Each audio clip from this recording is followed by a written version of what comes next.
I think we'll get started. It's 7 o'clock.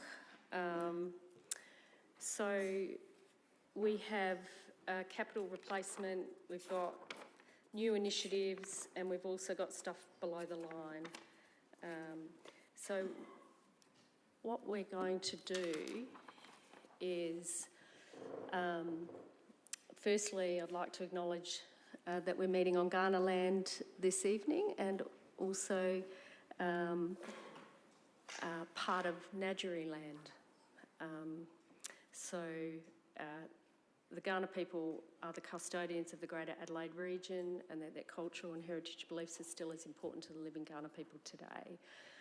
This session will be used solely for the purpose of information sharing and not for the purpose of debating issues, building consensus positions, or otherwise discharging Council's deliberative and decision-making functions. There's no set agenda, no minutes will be taken during this session. I have not been informed of the need to go into confidence, so I'm assuming that we're not going into confidence. Please turn your phones to silent. If you need to take a phone call, take it outside, because it's quite disruptive if you're talking on the phone while you're sitting around the table. So if that could just happen. So what we're going to do is we'll go page by page. Have you got I didn't know that. I didn't know that. So I have a presentation just to go through, I suppose, the key elements from that perspective to, I suppose, share the budget of where we're at this point in time. So, why wasn't I told? Oh, okay, that's fine. Go for it. Yep. Just before we kick off, could we have an outline, please, of what the purpose of tonight is and what we hope to achieve from it? Well, we will go through page by page. You've got it electronically. Some people have got it electronically. Some people have got a hard copy. I think Sharon's apparently doing a presentation. How many slides have you got, Sharon? I have a few because I suppose the intent of how I was going to run this session tonight was just to give you a bit of an overview of where the draft budget is since it was presented to council members a couple of weeks ago, because we have actually gone through and reviewed a couple of things, and so there have been a few adjustments. And then just highlight some of the key projects and the key elements of what the information that's being presented, and then basically provide a consolidated position of where the budget is at, on the assumption that all these the projects as presented through to tonight are actually put through for the council's consideration when to endorse the budget. So just basically stepping through some of the projects. If you could start. Yep. Okay. That'd be great. All right. So just to start off with, if I point it to the thing, has it turned on?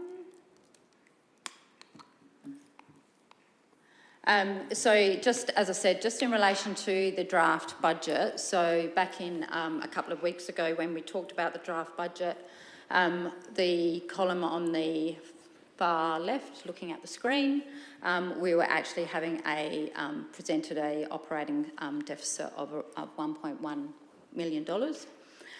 Since then, we've actually received the waste management, the NORMA budget. So basically, we had an adjustment for the waste management service fee, which is based on the budget that they actually present to us from NORMA. So that's why the waste rates income has actually come down by $106,000, because their fee or their charge to us is actually going to be less than we actually anticipated. In relation to the employee expenses, we actually went through and reviewed from the salaries budget the staff that actually take a project management role with regard to the delivery of the capital works program, and looked at what the project management costs associated with that, and there was a few people that actually undertake that project management activities, which we can actually capitalise into the actual cost of the final asset, the final product or the final project costs.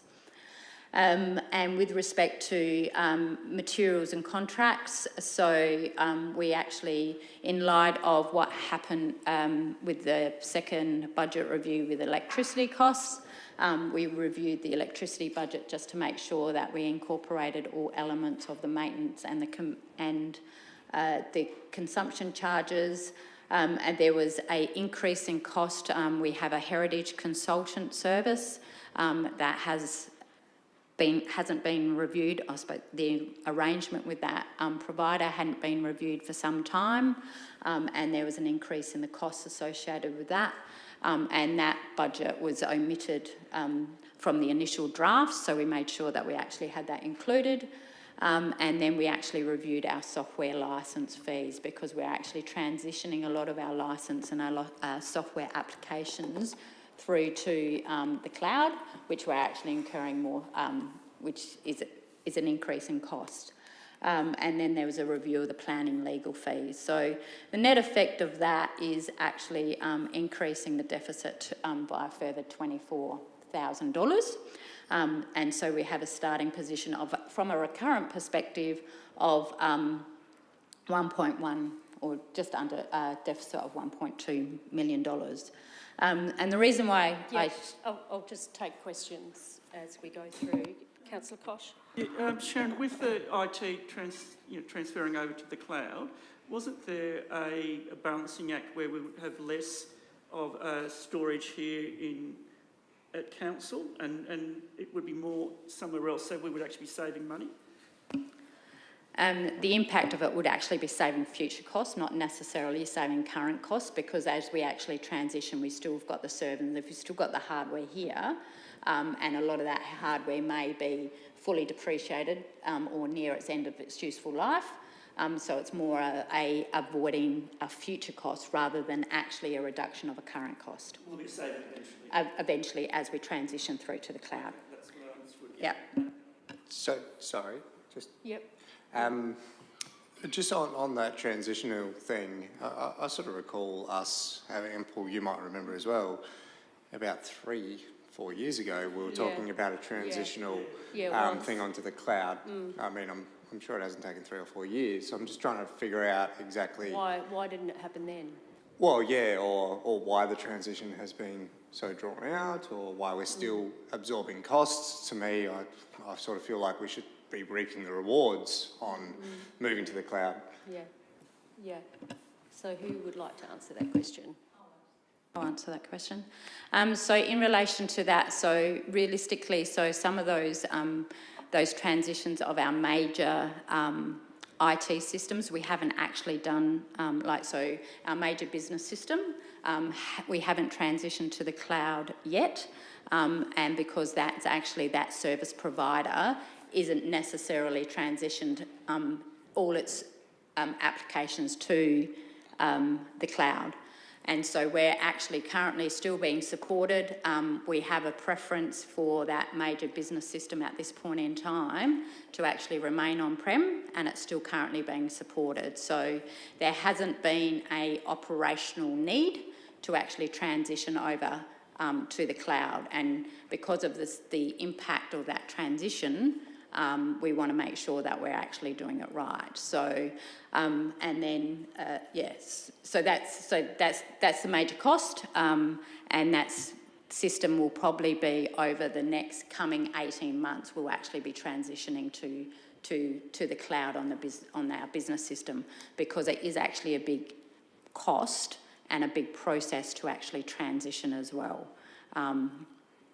So just to follow up, if I could. You know, I've been through a few budget cycles now, and I do remember seeing a lot of transitioning to the cloud line items, costs, allocations, and the like, historically.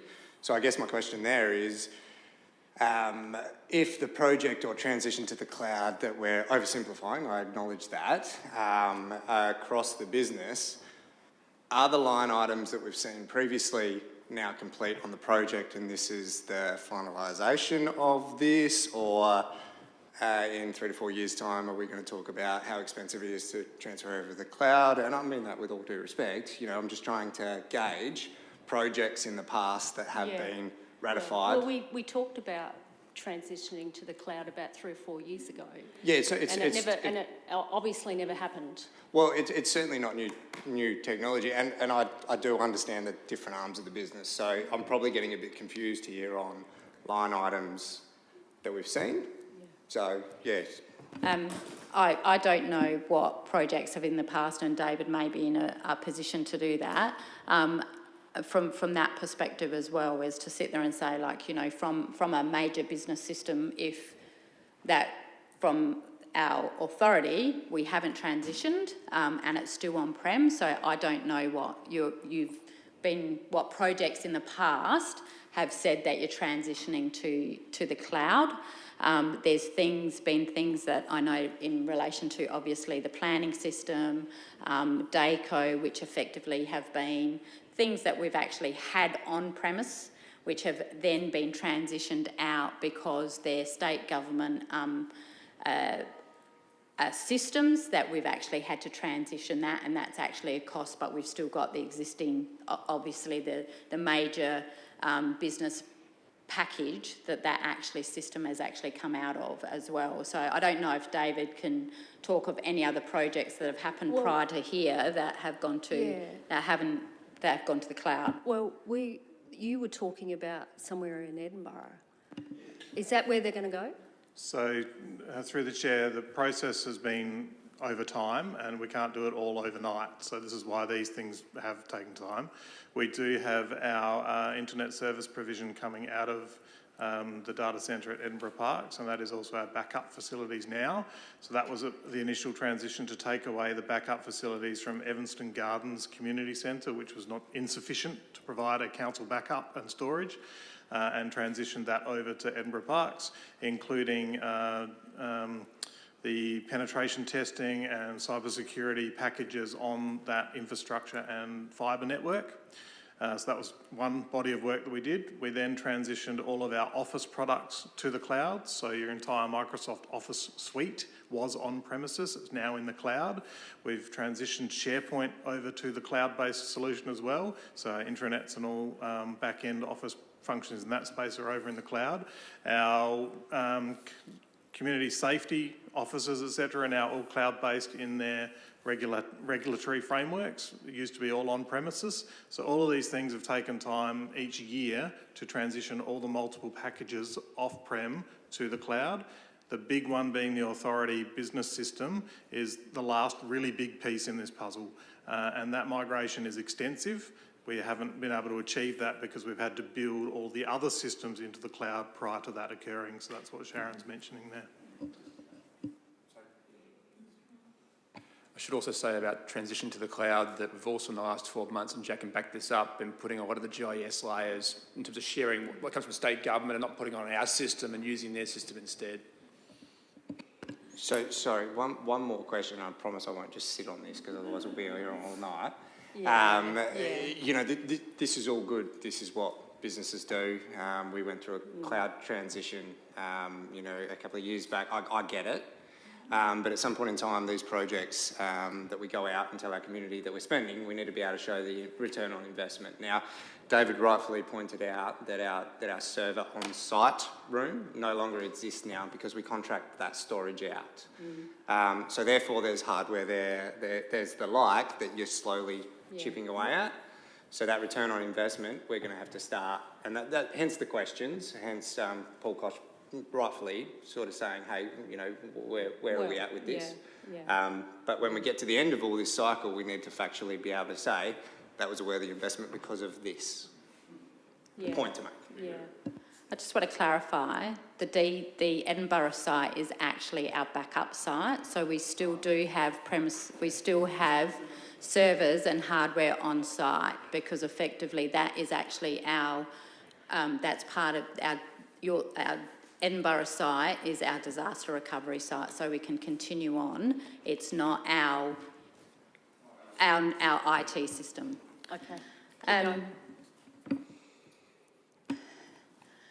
And just so in relation to that, and then I also had that position of to sit there and say, okay, well, compared to the long-term financial plan, we are actually, I suppose, a little bit over from our current perspective. Some of the reasons for that, as I mentioned last time, a couple of weeks ago, was that the long-term financial plan was based on a 6% rate revenue increase plus 2% growth, whereas the budget at the moment is based on 5%. So that difference is around about 368,000. So that's the predominantly main change. And again, the impact of the higher than anticipated EA increase. So for the 23-24 financial year, we offset that in employee expenses, but going on, we're actually not in a position to continually offset that in employee expenses. So we've said that to offset that impact, we're going to have to actually find those savings in the materials and expenses, area. So employee costs, 14.850 or 15.016, impact of higher than anticipated EA. What's happening with the EA? So the current EA expires on the 30th of June. Mm-hmm. So we're actually in the process of negotiating that at this point in time. So what's been put on the table? Nothing's been put on the table at this point in time. We've only just started commence negotiations with staff. Okay, right. So you can't give us any information. Okay, that's fine. Okay. And then obviously interest due to the increase in interest cost. Interest cost is higher than what we anticipated in the long-term financial plan. I'm just going to go back to the EA. Previous to the existing enterprise bargaining agreement was based on CPI, which went up to around about 7%. So each year, council staff were getting 7% rate rises or increases. And I'm really, really quite interested in having a cap on that. Yep.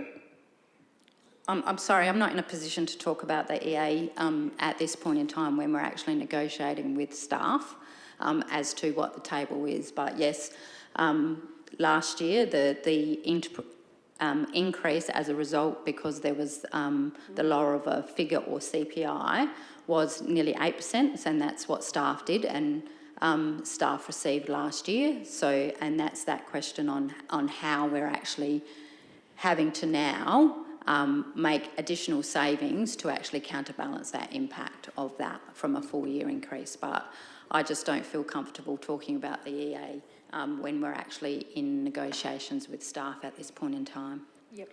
Nathan? Yeah, look, respect that. And look, if there's an appetite for the chamber to have that conversation about EAs, yeah, I think, yeah, we can provide some direction and pull us aside beyond some closed doors potentially with that appetite, because it is a big component of our costs per annum, as is any company. You know, employee costs, biggest asset. I don't shy away from that. Can I just go back to the interest variance there? Can you just walk me through that? So, sorry, am I on investment income? No. Which line item am I on? Finance costs. Finance costs, yeah, sorry, finance costs there. So in regards to the updated interest rates that weren't forecast, how much were we off in what we forecast in the end of June last year in relation to 6-7 months later, or am I misinterpreting that? So the long-term financial plan was based on an interest rate of around about 5.4%. Yes, yep. The current interest rate is 6.15%. And when we talk about the long-term financial plan, you're talking about the latest version that was ratified as of June last year? As part of the budget, yeah. Yeah, yep. Cool. Yeah, no worries. Yep. Okay, keep going.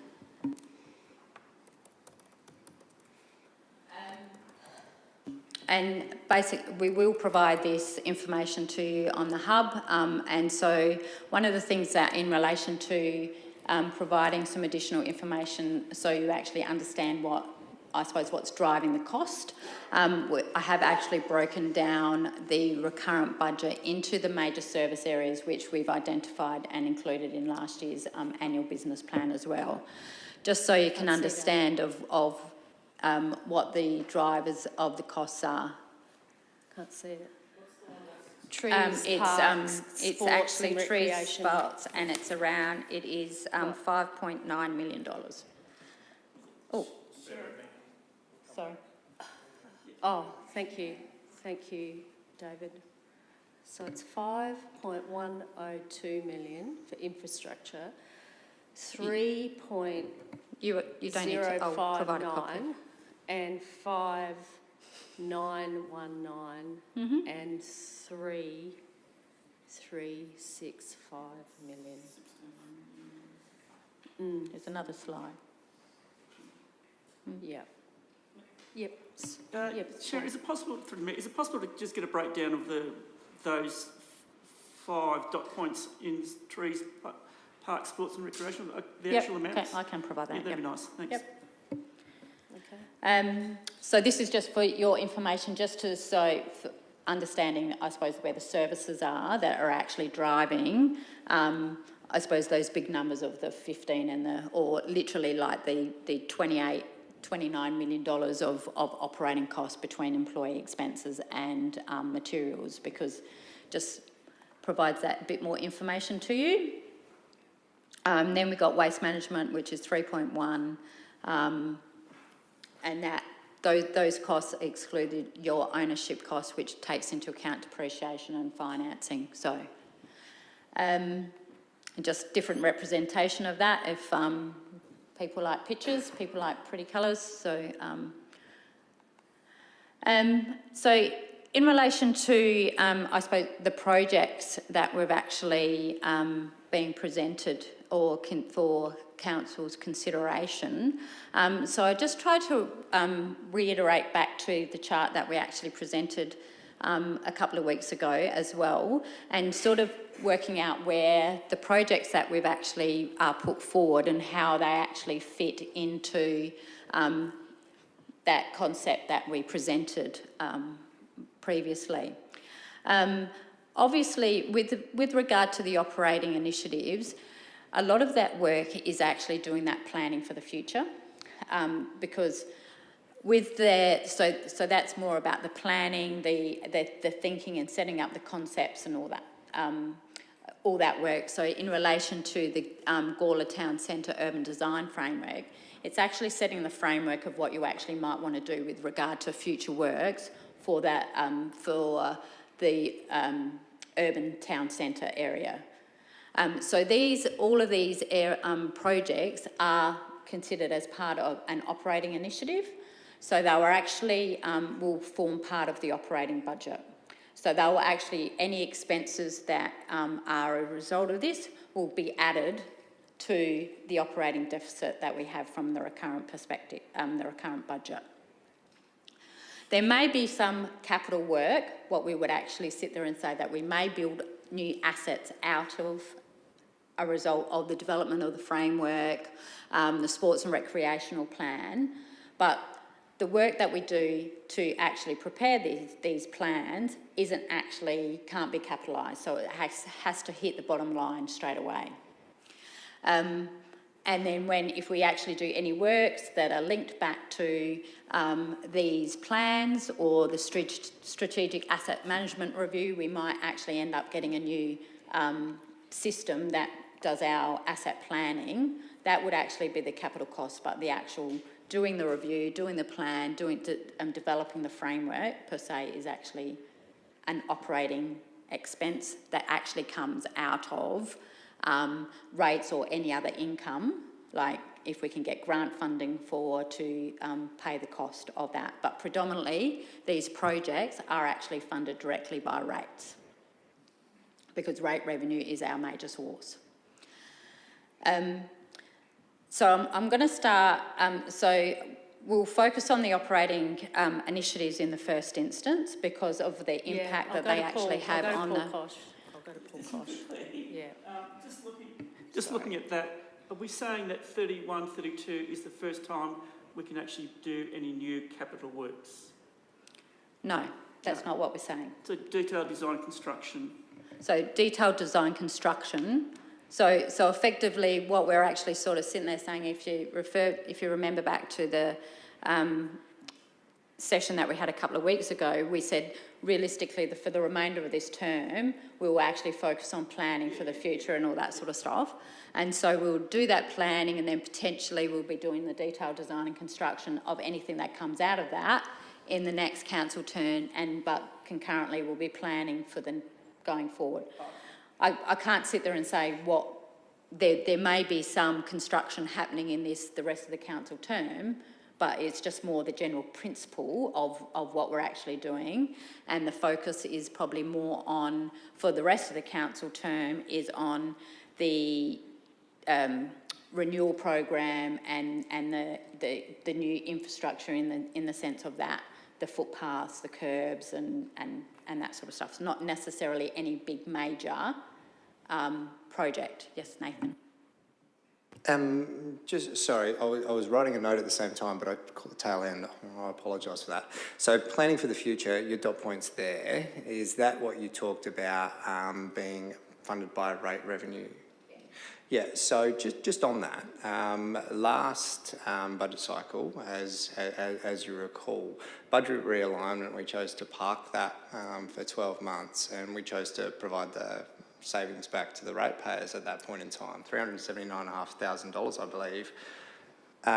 But when we took that out, it actually came out that no, we actually need that to operate, and we were going to increase our borrowings should that cost come to full realisation at the time.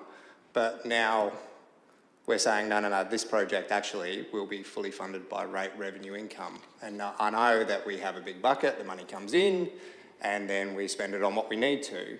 At that point in time, the way it was communicated back last year was, I don't care what it is, you take $379,500, you're going to mess with our operating expenditure. So I'm just trying to... It's 180 now. Oh, now it is, Yeah, absolutely, Karen, absolutely. It's a third of the price. I know, so like personally, I'm glad we didn't take that money out of the ratepayers' pocket because the project is now $180,000.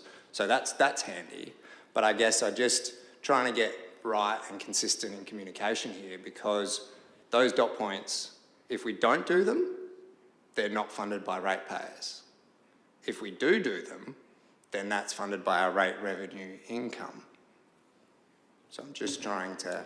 I don't know, I apologise if that was the impression that you got, but boundary reform or boundary realignment would have always been an operating cost at that point of time. So at that point in time, it was actually put in new capital? No, it wasn't put in as new capital, it was put in as an operating initiative. I think this is where the confusion, and that's why I wanted to make sure that we're talking about the items that are actually going to have an impact on the operating surplus, okay, and effectively increase that rather than actually interchange that. Okay. I can't, from memory, I know that we had all the projects, and maybe that's where the distinction wasn't clear enough, okay, as we went through the sheets. Whereas if you actually look at it, is to sit there and say we've actually tried to make it quite distinct in the sense that operating initiatives and boundary reform has always been an operating initiative, and it was an operating initiative last year as well. Will always impact on operating surplus. No, look, and I appreciate that. I'm glad we're having these conversations now. If I go back, I'll just double check, because the impression that I got and the realisation of actuals was our borrowings went down when that project moved out of the fold. Now I'm not in this profession. I completely understand that, so I could be completely wrong here. So I'll take that offline, go back and double check what was said at the time. I think the confusion is actually in the sense that the perception that effectively if I reduce the projects bucket in total, which incorporates capital and recurrent and operating, then that would automatically reduce my rates or the amount of revenue that I was needed. That I actually only so with the capital, because a lot of the reduction in the projects last year actually related to capital projects, they weren't relating to operating projects. And operating projects are the only ones that will have a direct impact on your operating surplus. The capital projects will actually impact on your borrowings figure and will have a flow-through effect 12 months after through interest costs and depreciation. So it is the quite distinction, and that's why I wanted to probably sort of focus on the operating initiatives and then come to a position of this is what the operating budget is before you even look at what the capital projects are. So to make that distinction. So effectively, if you wanted to reduce your deficit, it's either, again, reducing your expenditure or changing your income. Two levers. Yeah. Just to clarify with that one, so I guess obviously if you're building a playground, you have to service the playground. I guess what's the I'm missing the recurrent part of the boundary realignment, because obviously there's the one-off cost for the that we need to pay to the state government, but what was the part after that made it recurrent as well? So it's recurrent because there's no asset. So the boundary realignment investigation is just people doing a investigation. There's nothing physically that you could actually sit there and say is going to last for a period greater than 12 months, that's actually tangible. You know, it's not a building, it's not a playground, it's nothing. It's just the engagement of consultants to do an investigation and come up with a report. There's nothing in that. It's no different from, I'll use the sport and recreational plan. So the sport and recreational plan will come up with a document that will sit there and say, okay, well, from a holistic perspective, this is where the direction that we actually want our sports and recreational facilities to go. And then when we actually implement that, there may be some assets in the sense that we may be building more sporting facilities, sporting grounds, which will actually be an asset which will actually come out of the capital. But the actual preparation of the plan itself is an operating expense, because realistically all it is some set of piece of paper that's not an asset. So anything like that is actually an operating expenditure and actually sits in their current budget. So that's a plan. So it's a piece of paper. So effectively, in the end, what it will do, has this got a pointer on it? So what it will do is that from a operating perspective, that materials, contract and expenses would increase by whatever we actually spend on that, which would increase the operating deficit. So it's just straight expense onto the bottom line. And if you want to maintain your bottom line at 1.16 million and you want to do your plan, you have to actually work out how you're going to get the extra revenue to actually fund that. And realistically, your only option, because is rates, unless you can increase, because you won't get a grant for it, or you can't charge for it because you're not providing a service. It's not a statutory charge. It's not something set by legislation. So the only other income source that we have is rate revenue. So we have to increase our rate revenue. We also can do service reviews as well. Yeah, they're the two levers. Yeah, but I'm just talking about this from a planning, if you want to look at it in isolation. If you want to spend an extra $25,000 or $50,000 doing the plan, you have to fund it some way. Yeah.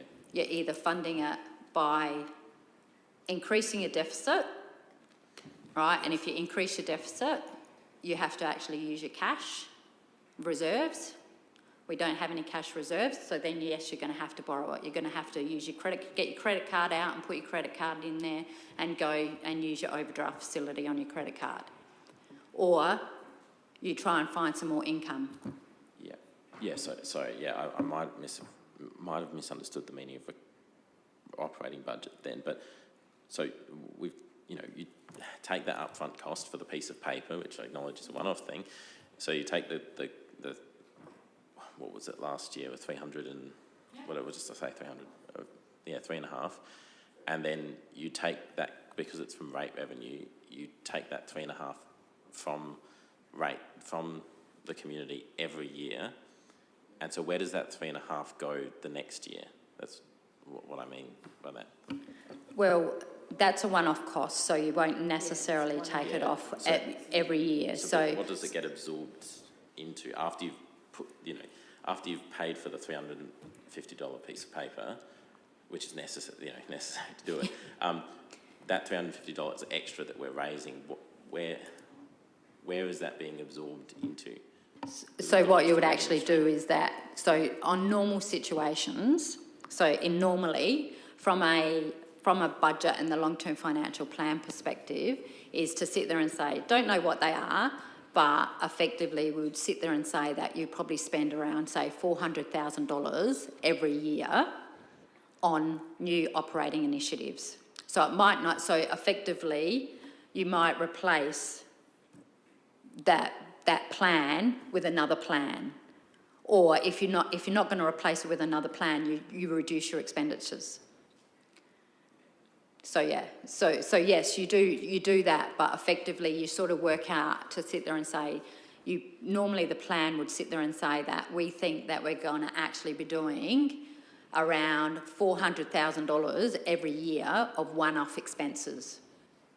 And so you're not necessarily, and then if you decide for a particular year that you're not going to do that, you wouldn't increase, your rate revenue increase for that year would actually be less.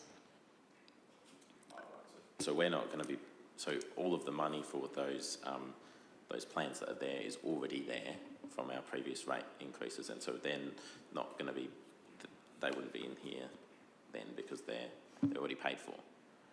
Yeah. So it's not necessarily like acute. Obviously, if there's a new initiative that's actually a service, like an ongoing service, yes, you'll be raising for that particular service, you'll be raising rates every year for that, because effectively it's an ongoing thing. But normally operating initiatives are normally only once off. So they're normally like it's a once-off expenditure to do something at that particular point in time. If there comes a point in time where you don't think that you need to do these one-off expenditures, in that year, you wouldn't actually increase your rate. You wouldn't have a rate increase to actually compensate for that. You would actually sort of sit there and say, oh, okay, well, that equates to 1%. I don't need that 1%, I'll only do a 5% increase this year. So that's how you don't continually raise it from, yeah.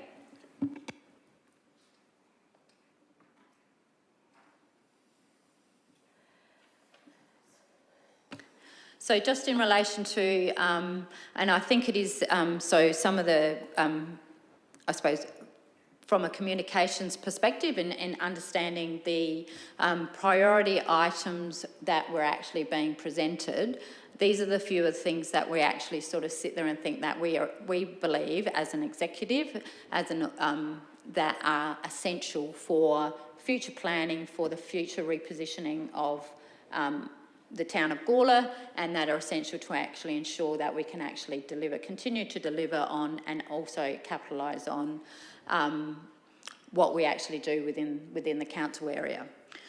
So the first one is in relation to the town centre urban design framework.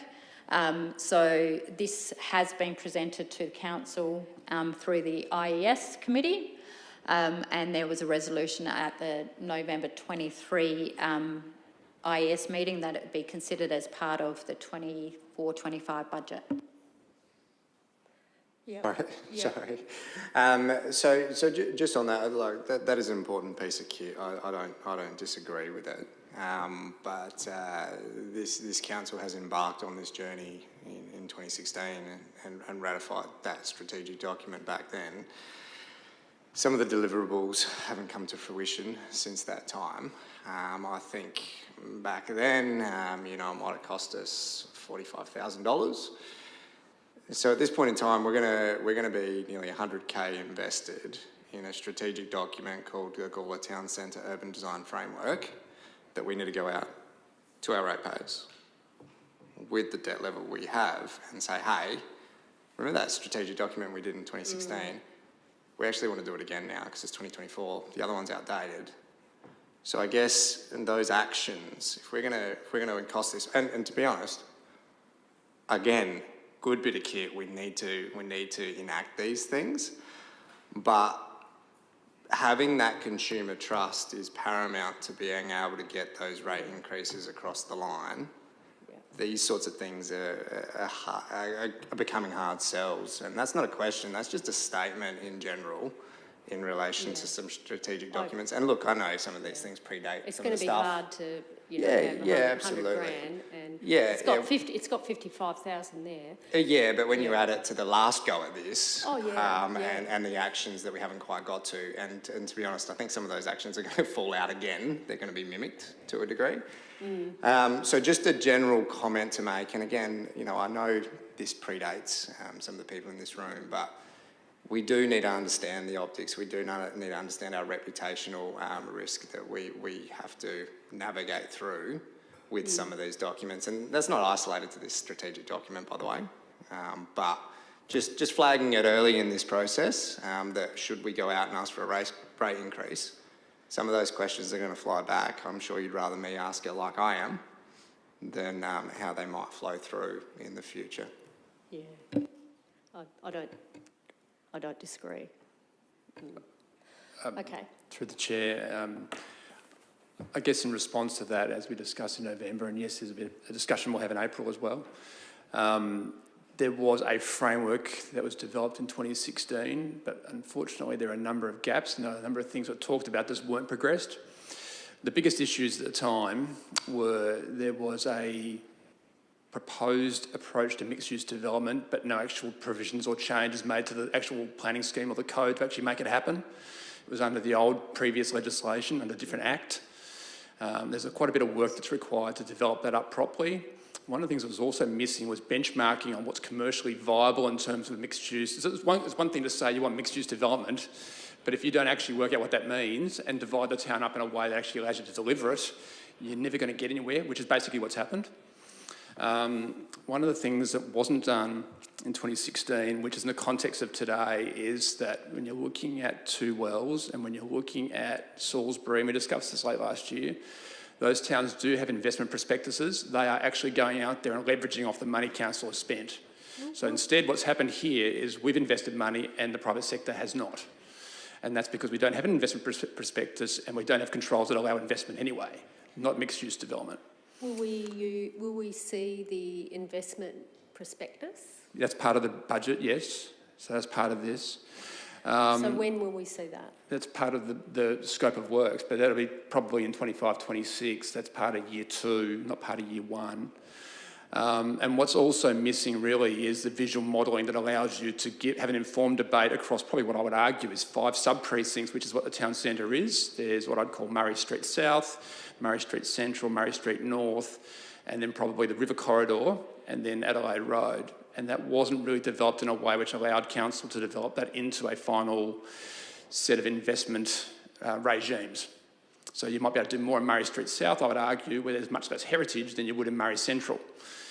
And of course, COVID's happened as well. And one of the things that was a gap in the 2016 work was we did a lot of engagement with the community.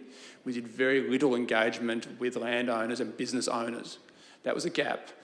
So that's why we went back to the guys who did the work in 2016 and said a lot of it's good, but it wasn't seen through as an ultimate package.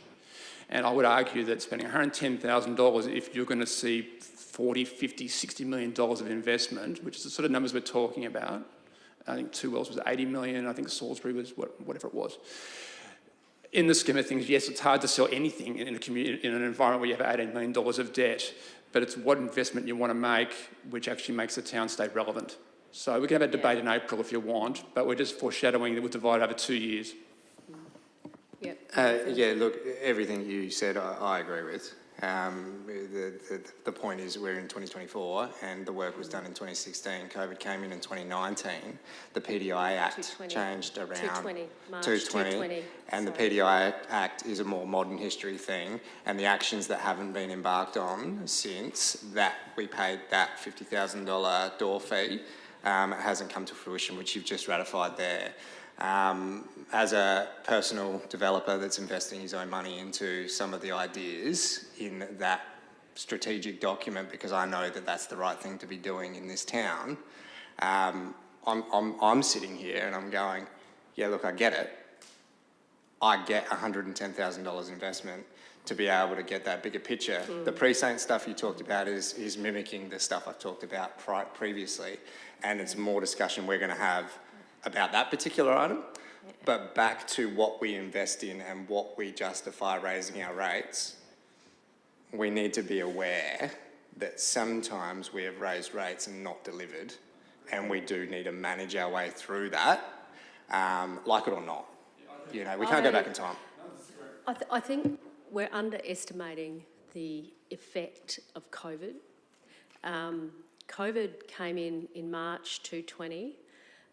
It developed in Wuhan in China the previous year, and it came through because I was on a plane.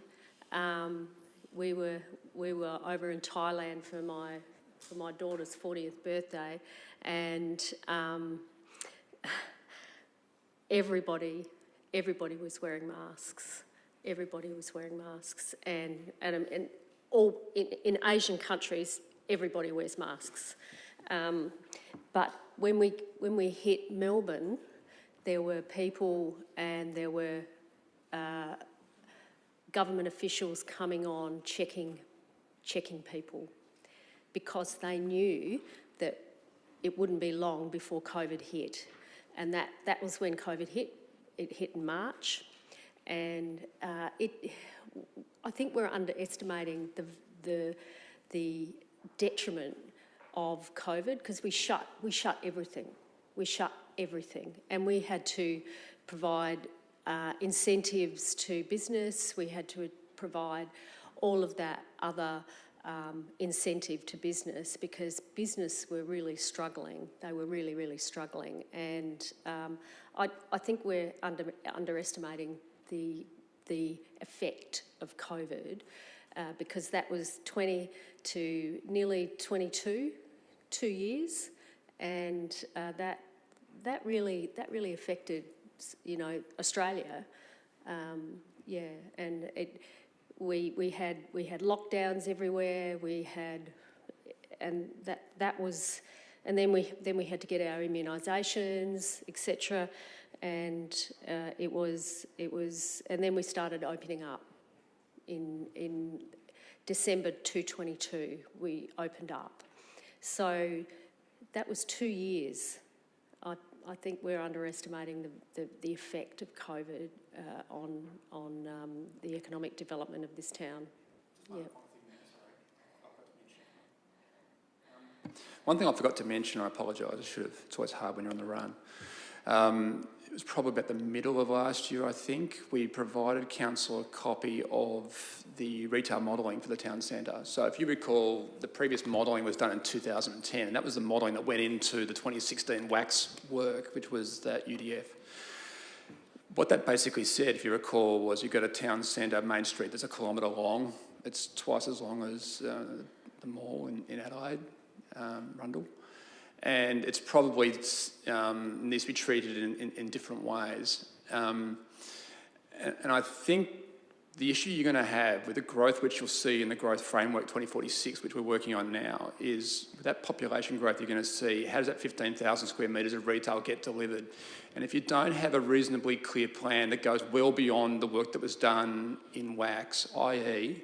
if you don't have some partnerships with the landowners where you can see what is agreeable without losing heritage value, which we always talk about heritage value, that's important. It defines the character of the town. if you don't end up going down a path of sort of towards land management agreements and concept plans and things which give some, I guess, comfort for council as to what that might look like, you could see an awful lot of commercial development, a little bit what you saw next door to the council offices in High Street, which people are going to say to you later on, gee whiz, yes, it's commercial, but it's not the commercial we probably were trying to achieve. We might see it now. So I think, and that's probably also why we have had the conversations with the business development group too, which is we need to use that group as a conduit to some of those key developers and landowners so that we can develop tailored agreements on land. And that's kind of what was being talked about by WACS, but there's quite a bit of work to be done there, which we haven't done. So anyway, I finished. Yes, Paul, yes. I'd like to see if that actually comes to fruition, because we have got a land developer down the road that's been saying they were going to develop their site and link it into their existing car park and shopping centre, and that hasn't happened. And then we did have a report about something else which was in confidence, which I thought was more of a commercial, which we won't talk about here. Yeah, and we're going to have a separate workshop on that, and I thought that was a bit of a three-card trick by developers over really what we want in the main, what we really want. Yeah. So I'm just very cautious about what's been said and the framework and everything else. We need to critically I analyse know, but everything. But those two things, to me, that stand out. That one, it hasn't happened, and two, I reckon it's a three-card trick. But anyway, this might be. Anyway, okay. We'll keep moving, Sharon. We have included boundary realignment. However, the investigation has commenced. So the timing of the expenditure is a bit unknown at this point in time. So we may be required to include that as a budget adjustment, or part of that as a budget adjustment in the third budget update, once we actually understand how that work progresses. I think that they do have a timeline that is probably fairly quick. But it's just a question on whether that actually comes to fruition or not. So, but at this point in time, we have included it because obviously we know that that's actually expense that's going forward. Again, we talked about the sport and recreational facility plan. So we currently have a Gawler open space sport and recreation plan, which is due to be updated. In light of the fact that the work that we've done in the last couple of years with regard to the playground inclusive, and we've got a few other plans already in place, this will actually have a more narrow focus that was focusing more on sport and recreational facilities, and how that investment needs to actually happen in the future to actually meet, I suppose, some of that growth and the needs of the town going forward as well. Predominantly will be delivered by staff to actually undertake and develop that plan. However, there is some external costs associated with that in relation to having that in the engagement with the community, having those sessions facilitated, a peer review of the plan, and obviously there's some graphic design requirements as well. So that's what the $25,000 that is proposed to be included, but majority of that stuff will actually be done in-house. The next one is in relation to a structure plan of southern rural areas. I'll probably hand over to Andrew to talk about this one because it's sort of a bit outside of my remit, and it's something that's just recently come about. I struggle to work out how to explain this in a simple way, but I'll do my best. So as you know, we've worked on a discussion paper and a technical findings report, which gave, if you like, our view of how we might reconcile that tangled history of almost 3 decades in the southern rural area. And we proposed in the middle of this year, thereabouts, we would do some engagement. So that's where we were up to about 2 weeks ago. What's happened is there's been some changes at a government level in terms of the status of the regional plan. So the regional plan, if you know the history of regional plans, they're 5-year documents, they're generally pretty static, they don't change. And then they review it and they come back with the next one 5 years later. So what they're proposing now is if you have a regional plan which is in a digital format that's updated in a lifetime, i.e. they will if you've got a concept structure plan or a structure plan in there, you can do code amendments that are basically like a DA. You can lodge the DA, it'll go through 21 days exhibition, it will get assessed and ticked off by the minister. If it's consistent with the structure plan that's embedded into the regional plan, that brings a different conversation to us. The issue we've always had was council doing proponent-led code amendments or being the one who goes out there and tries to negotiate with the landowners and says, well, okay, we'll try and divide southern rural area into 5 areas. Here's the 5 code amendments. It could take 18 months. This is how we might go about it, and we'll get the money off you later on as part of some sort of agreement. That's kind of where it was going. But what we're now looking at is we have decided with Jensen to modify the 2046 brief so that the work we've done includes a specific chapter or section on the southern rural area. So there are more specific design principles. There's a few things we would concede that could be dealt with in the southern rural area that aren't there at the moment. There's no activity centre, for example. You're talking about up to 3,000 to 5,000 dwellings. And that's going to mean there'll be a need for some sort of activity centre to be thought about. It could be small, but there's going to be a need for something, and it's not actually there at the moment. What also changed was government saying that the Cuddler Station really serves a little purpose in its current location. There's probably more alpacas and goats down there than there are people. And therefore, the discussion with Renewal SA is about whether it needs to activate their land more and be some further north. All that changes what was in our work on southern rural area. So what we basically have come to with the Commission and Renewal SA is a negotiation, which is if we have the design principles wrapped up this year, so we'll engage with the community still like we planned. It's just that when we engage, we'll have the integrated transport plan, 2046 and southern rural areas all in one room. So we'll engage on all 3 at the same time, rather than trying to piecemeal deal with them separately. Then we'll be largely wrapped up with that, and then the concept plan allows... Andrew, okay. we'll go to Paul. Paul's got a question. Okay. Yeah. Andrew, recently there's been a lot of media reports about infrastructure, in particular the supply of water to these new developments. Why are we going gangbusters like this when we can't even supply water to the ones that have been approved? I mean, I heard a figure of $1 billion worth of state government investment to put in water infrastructure. But we're all going to pay for that. Yeah. So we all will. what's happening?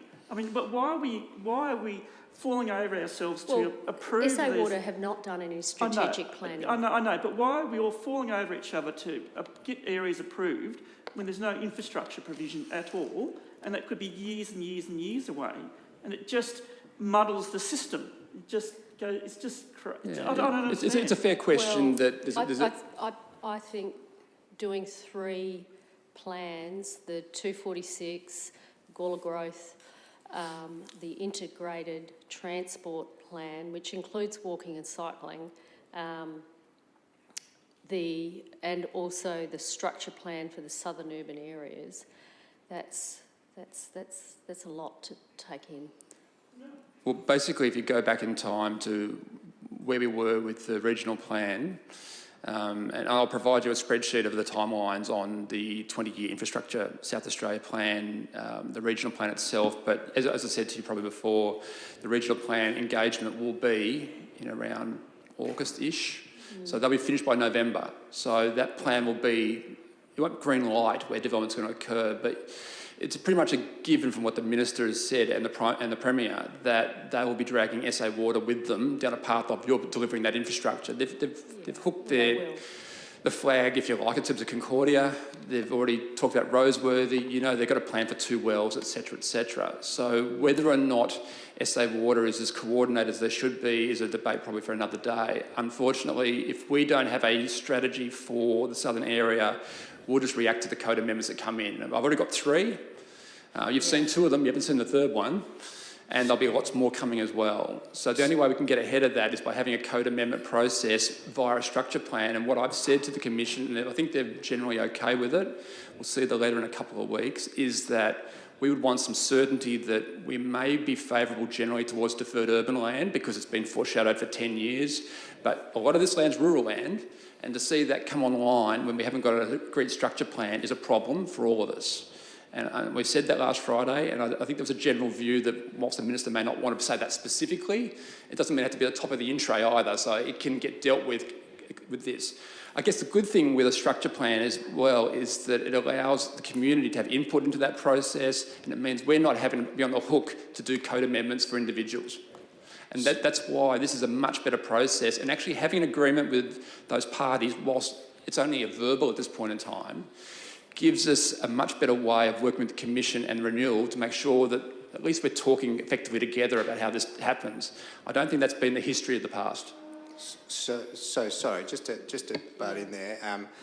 Look, I sort of see a worthy investment in this particular topic, given the age of it and where we need to move to and the like. But where we're flirting with territory-wise is outside of a budget workshop, in my opinion. I think this one is almost a standalone workshop, with all due respect, because I think there's a lot of questions that are going to come through with this. Obviously, it's new to you, so, you know, a brief to elected members where we can tease out all those infrastructure management. At this point in time, $50,000 for the project. It is a new direction. We've already spent a lot of money on our direction to date. But that said, there's probably some value here that we probably need to unpack even further on this particular one line item. To be honest, it's a big topic. I think we need a workshop because I think there's lots of I think, questions. we're getting, and to be honest, I could sit here all night and we could talk about the Southern Rural Area, like just that one topic. But I do, you know that Sharon's wanting to move on with her slides. Finally, I have no problem with another workshop. If you want another workshop, it's fine. What I would say in regards to... Can we go to Sharon? Sorry, okay, you go. If that's okay.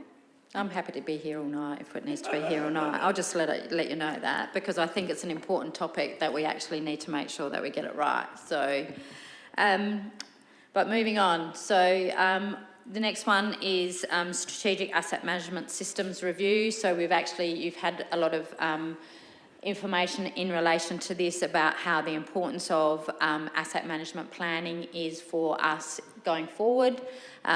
Heath, as part of the workforce review, also reiterated about the fact of the importance of strategic system review and making sure that our asset management planning, because that will actually be fundamental to us for the future. So there's a proposal there to actually undertake that review and work out whether the systems that we're actually using that we've used for a long time, whether that's actually contemporary enough for what we actually need to do going forward.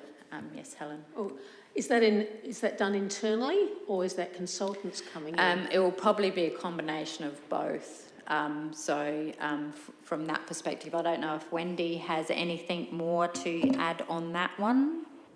Yeah, I can contribute a little bit more on that. Helen, this budget would mainly be for actual systems themselves. We've already started doing kind of the review of different software platforms internally. We've got some staff that have come on board in the last 12 months who have worked in asset management across multiple local government areas, so they've got the expertise to do that review work.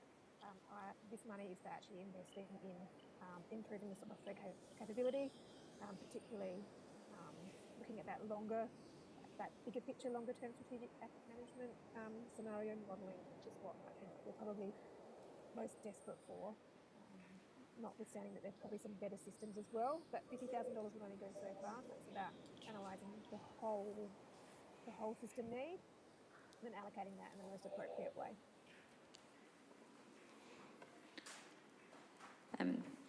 So next one is open space condition audit. So effectively, this is effectively a legislative requirement, and it actually forms a basis to actually justify.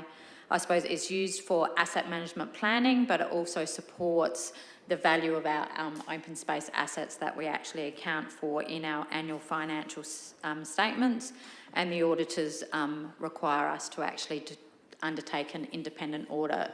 It says a regular independent audit, and we've actually chosen that it's either a 4-year cycle that we'll actually go out and get an independent person to actually do a condition assessment to determine the written down value, replacement value of our open space assets.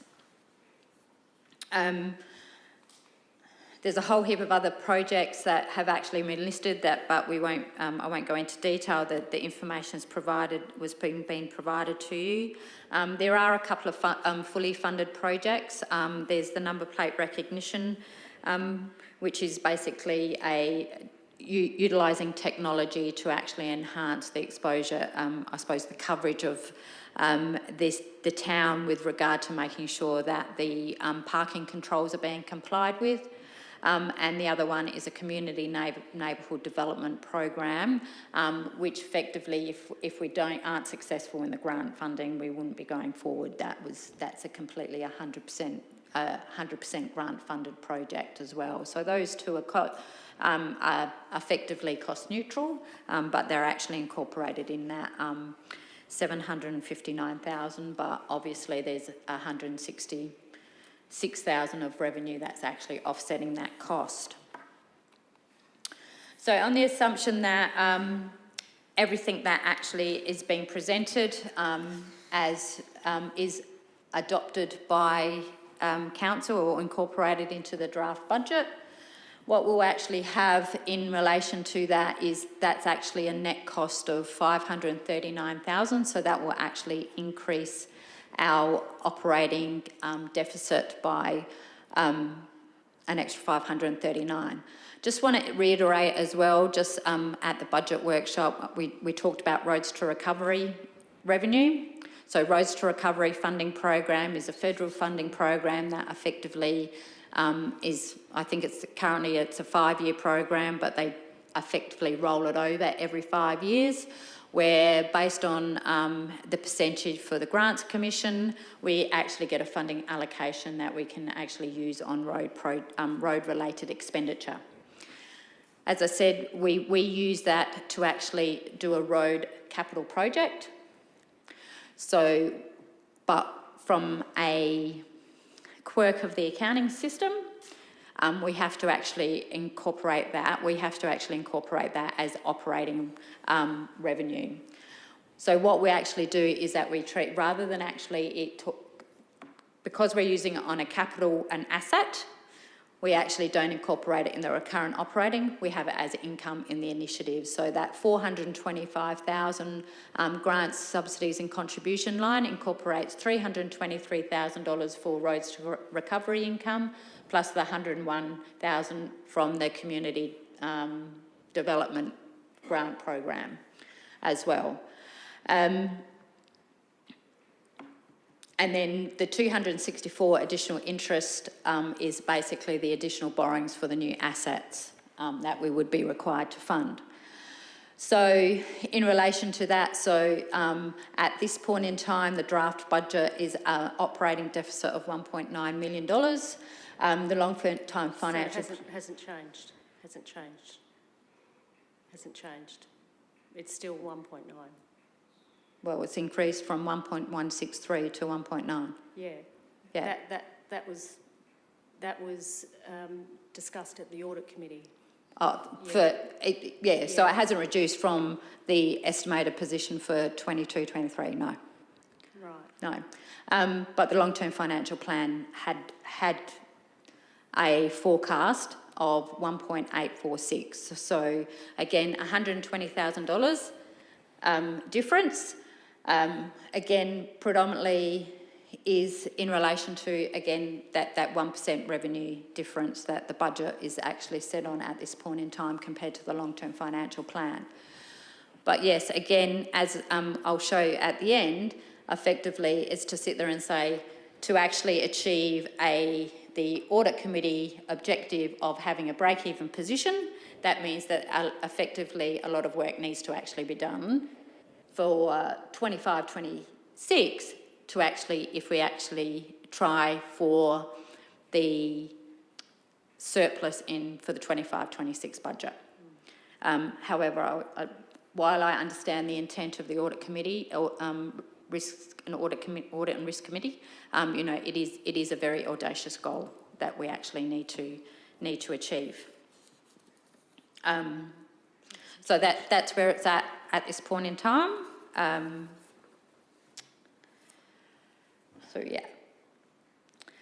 So just in relation to from a capital perspective, so this is actually the capital project, so this is where the assets, this is the infrastructure, this is where we're actually building. Tried to actually break it down into the major areas in relation to, again, referring it back to the planning, I suppose that strategic roadmap that was presented. So at this point in time, so the asset renewal budget is $7.9 million with a new asset upgrade budget of 5.6, and then we've actually also got a budget for almost $1.4 million, plus the carry forward from this year for developer-led interventions. So they're transport, road traffic interventions that we're actually required to actually deliver as part of the developer deeds.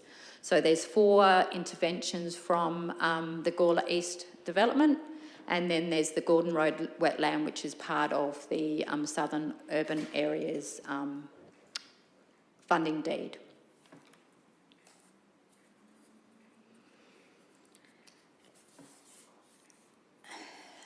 And so with the proposed, so overall there's the proposed capital expenditure of around about 14.9 million, and there is actually some grant funding associated with that. So the net cost, if all these projects were to go ahead with the grant, and we were successful with the grant funding that we've actually applied for, a couple of them are guaranteed, the net cost is 12.7 million. Some of the key projects that are in there is 12th Street upgrade, and before anyone, we know that 12th Street is actually a DIT road. So we have actually been, Wendy's team's been talking with DIT to actually incorporate to do the road reseal, which is the carriageway. Along with that, we'll actually be doing the renewal of the curb and gutter and seal the car park lanes, and do some stormwater drainage in conjunction with that, in line with that work. So effectively it will be a complete streetscape upgrade. And it will be timed with regard to the DIT works for the renewal of the road surface. Yes, Nathan? So DIT have committed to next financial year upgrading that street or doing the reseal? Have they? I'll hand over to Wendy. I'll take one over. So I haven't got a written commitment to it, but we have been in discussion with DIT. Do you reckon They haven't actually committed to it. Is that what you said, Wendy? They haven't formally committed to it, but we have had ongoing discussion and negotiated position that this is their priority, their next major priority for within Gawler, that they were actually bringing it forward in their program. So assuming, sorry, Wendy. So just assuming that should you not get that written commitment, we might not see that budget bid because obviously we're not going to carry out that work unless they're doing it at the same time. Yeah, okay. However, the reality is that the components of 12th Street, which are the responsibility of council, which is drainage, curbs and car parking, all of those are in some of the poorest asset condition in all of our road network, and that's come through our recent transport asset condition assessment. The drainage on 12th Street in some and actually quite large areas of it is non-existent, and you can talk to businesses along there that frequently have drainage issues. So these are works that we actually need to do from an asset perspective no matter what, and timing them so that they are done prior to DIT coming in and doing. Actually going to have to be a proper reconstruction of 12th Street. So when will the Main North Road Williston be done? Well, Main North Road Williston is a much larger value project than this, and because that corrodes, that erodes very, very quickly after a rain. It does, but I think that's DIT isn't in that space yet, and I guess Main North Road and the upgrade of that is probably one of those projects that we need to be doing the detailed planning for as part of a strategic grouping of projects that Sharon had on one of the earlier slides, but that we get an investment ready for detailed design early in the next council term, and hopefully starting to deliver in that latter part of the next council term and beyond, and have the state government, I guess, hand in hand with us delivering that. That's a project worth, 10, 15 times what 12th Street is. Right. It's not that we're not forgetting it. It's that Well, it's a it much seems to larger be project. forgotten. It does seem to be forgotten. A lot of Williston people are quite exasperated by the fact that there's no footpaths up towards, as you go round the bend and you go towards the bypass, there's no footpaths. Yeah, and I can understand it would be frustrating, especially because it does link into They're goat tracks. primary school and all the rest of it. I think that's a much bigger conversation. So I think that's something that we can maybe talk about if you don't mind, as a sole topic, without diverting from what's in the budget for this year. The next project is the Anglevale Road upgrade. So this is actually being put forward as part of the Local Roads Community Infrastructure Project Phase 4. So if we actually have this delivered by June 2025, we will actually get $234,000 of grant funding. If we don't deliver it by June 25, effectively we forego that funding. So it's not. This program is part of the COVID stimulus. It was the last phase of the COVID stimulus money, and that was just an automatic funding allocation that effectively the councils, all councils had a take or give it up type stuff. So if we want to take advantage of that funding scheme, we actually need to do this project. And it's a combination of renewal works and actual upgrade as well. So the next one is Dead Man's Pass Reserve upgrade. Again, this is a fully funded project as well. So this is the second part of the Local Roads and Community Infrastructure Project funding of Phase 4. And this is actually to upgrade the recreational facility in relation to the toilets, the security camera, the car park. And again, if that's actually delivered by June 25, that will actually be a fully funded project. Pioneer Park Hall wall reconstruction. There's been lots of discussion in the chamber about this project, so I won't spend much time on that. As per the recent reports that have come back to council, that's been estimated to be around about 2.1 million based on the preferred solution. Clark Road streetscape upgrade. Again, this is actually a major project, and we have actually made a funding submission under the Open Space Grant Program for 50% of the cost. However, and that's in relation to a streetscape upgrade along Clark Road, Evanston Gardens, from Tamblyn Stations to Anglevale Road. The developer is responsible and will actually do the road reconstruction. So this is just the streetscape. If the grant is unsuccessful, we'll actually is still proposed to do the footpath component, but the landscaping elements of the streetscape upgrade will be removed from that. And as I said, the Clark Road reconstruction is actually be funded from the developer. Again, we've got a whole heap of, this is just basically the standard asset management plan program. So for the transports assets, which is actually broken up into the renewal program, which is around about 2.4 million. For footpaths program. Oh, sorry. You had 200,000 in here. You got 214 there. Sorry, that's an error by me. It should be 200,000 and 214,000 is internal staff costs. Yeah. That's an error. So we won't be. That's gone down because it used to be 300, No. and it was upwards of 500. No, actually, sorry, I've got this is the renewal program, so this is 214,000.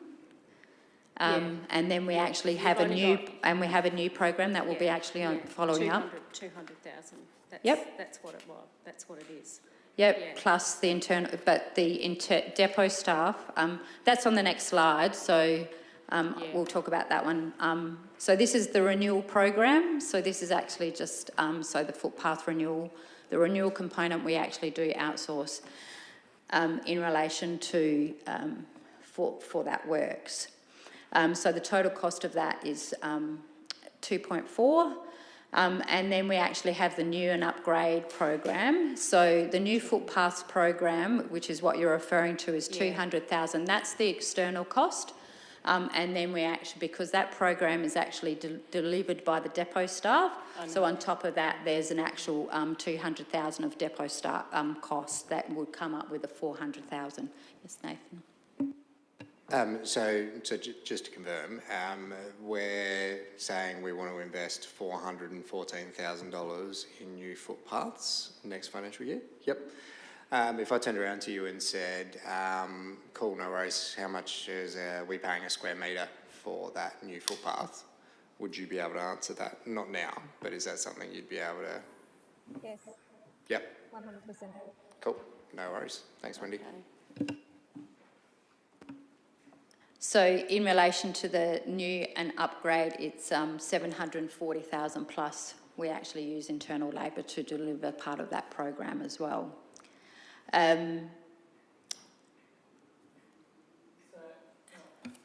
So this is, because I know in general where, the idea is that we cut back on new capital expenditure because the new assets lead to a large amount of depreciation and everything else to keep track of. Are we considering this just the highest priority kind of new capital expenditure that just has to stay at current levels? Because if we're doing an integrated transport plan, we're 30 years behind with our footpath program, and it doesn't bode well for the integrated transport plan. Well, we're not. Well, if you don't want to increase the backlog, I would recommend that you don't cut the new footpath or the renewal program. No, that wasn't a suggestion. We're not going to cut it. Yeah, and that's what I'm saying. Yeah, so that wasn't a suggestion to cut it. That was, I guess, just an explanation. It would be, I think, useful having an explanation in regards to, because we want to cut back on capital expenditure, but there are certain capital expenditures that we consider vital for the future. So I just wanted to, I guess, bring that up. So, and hence that's why I suppose that's one of the reasons why I'm not got every single project that's actually listed in here on. These are the things that we consider are probably essential, that effectively if you wanted to reduce the amount of capital spend that you wanted to do, we wouldn't be recommending that you do these projects because we think that these are critical to deliver because of one, additional maintenance costs, or also the fact of having, I suppose, that main effect of making sure that you're actually getting value for money, because realistically the community really wants, new footpaths, upgraded curbs and upgraded roads wherever possible. So yeah, so I suppose the items that we've highlighted here is that what we would consider should be a priority in consideration when you're actually determining if you want to cut back on any of the expenditure. In relation to the open space asset management program, so there is the delivery of the Dwyer Lime Kiln Park playground upgrade. So we're actually being currently this year... Ailing and Dwyer Lime Kiln Park. Yeah. So in relation, so we've been doing the design this year. So this was presented as part of the 23-24 budget with basically the construction. So this is actually part 2 of that project. to deliver that on the ground. And then there's just general renewal of hardscaping assets, which is basically the street furniture. And then you may recall that last year we didn't actually do a lot of stormwater drainage because Wendy's position was the fact of making sure that we could actually package up a program that we were actually going to get effective rates. And so that's where some of that program of that stormwater is coming from as well. Building asset management plan, so there's 530,000, which incorporates Clonlea toilets upgrade predominantly. And then there's a couple of, we've consolidated together a few projects at the pool just to actually make sure that some of that is from an operational perspective in relation to the roller door installation and the chlorine storage. What we've actually got there now is ineffective. And then the tiles on the learners pool. And then there's some asset upgrades in relation to family change rooms with a privacy screen to make it more family friendly. So, sorry, I don't mean to keep on butting in. So public convenience upgrade at Connolly Park, that's a bit more than just the toilets, if I'm... Yeah, that's a complete new toilet, yeah. Yeah, it's remove and rebuild. They pulled the cisterns out. They pulled the cisterns out. Yeah, no, but it's just, half a mil there. Yeah, brand new, start from scratch, rip out the slab, go again. All right, no worries.